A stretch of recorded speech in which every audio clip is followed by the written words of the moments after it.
Alright, let's talk about Anaxa. If you've been keeping up with the leaks, you probably know his kit has been changing constantly.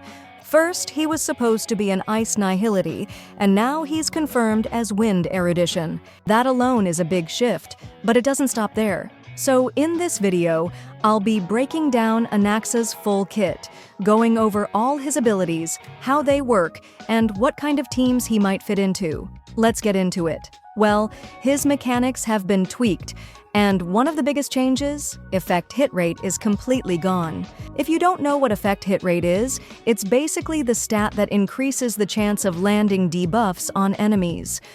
But Anaxa's kit was reworked to completely remove this mechanic so he doesn't need it anymore. At first, that might sound like a nerf, but it's actually the opposite. Instead of relying on effect hit rate for his utility, he now brings something arguably much stronger, buffing power. His updated kit gives him defense reduction, a damage boost, and an enhanced weakness breaking ability, making him far more versatile than before. His basic attack is straightforward, dealing wind damage based on his attack to a single target. Nothing out of the ordinary here, and like most erudition units, you probably won't be using it too often. The real fun starts with his skill, where things get a little chaotic. Instead of a simple AoE attack, Anaxa's skill hits all enemies and then follows up with additional random hits. Each hit deals extra wind damage to a random enemy, which makes his damage output a bit unpredictable.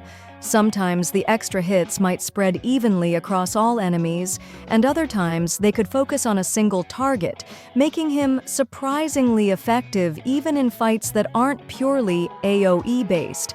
That randomness might remind some people of Jingyuan's Lightning Lord, where damage distribution can vary.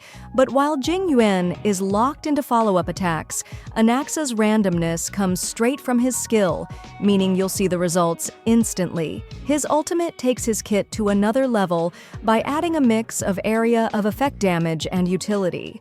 It not only deals wind damage to all enemies, but also has a chance to inflict a status effect that delays their action. That delay alone is a powerful mechanic, especially in fights where timing is everything. But that's not all. While enemies are in this state, every time they take damage from any source, Anaxa follows up with additional wind damage.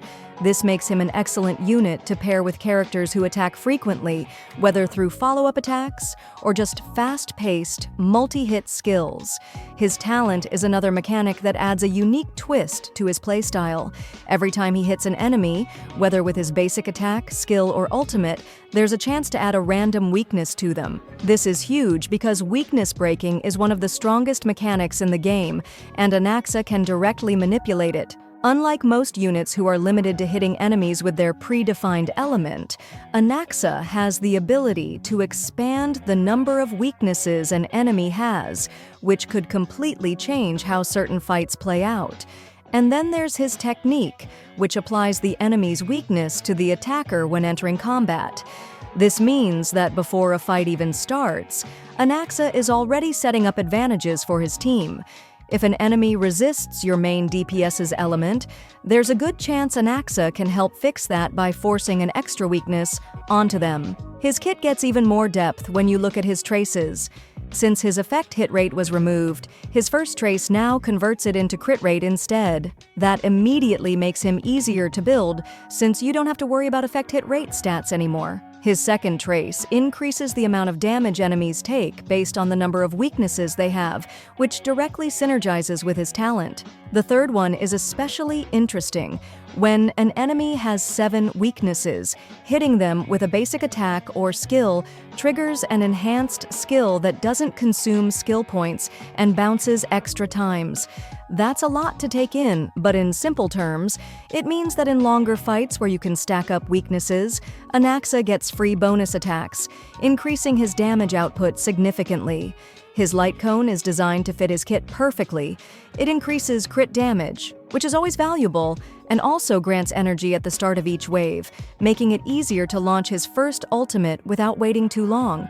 But what really makes it powerful is how it interacts with his weakness-adding ability. Every time Anaxa applies a new weakness to an enemy, they take extra damage, and this effect can stack multiple times. That means his light cone isn't just a stat boost, it directly amplifies his whole gameplay style. As for Eidelons, it's too early to say how much they'll change his power level, since his kit has already gone through so many adjustments in beta. Right now, his Eidelons are constantly being reworked, so it's best to wait until the final version before making any calls. But if the usual pattern holds, they'll likely enhance his weakness application, skill usage, or overall damage output.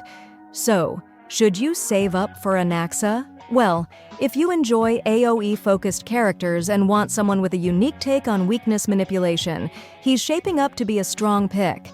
If you're looking for a straightforward single-target DPS, he might not be the best option since his randomness can sometimes spread damage instead of focusing it. But for anyone who likes flexibility in their team comps, Anaxa has the potential to be an incredibly useful unit. What do you think about his kit so far? Does his playstyle sound fun to you, or are you still waiting to see his final numbers? Let me know in the comments. Also, I'm doing a 10 supply passes giveaway, so if you're interested, check out the link in the description.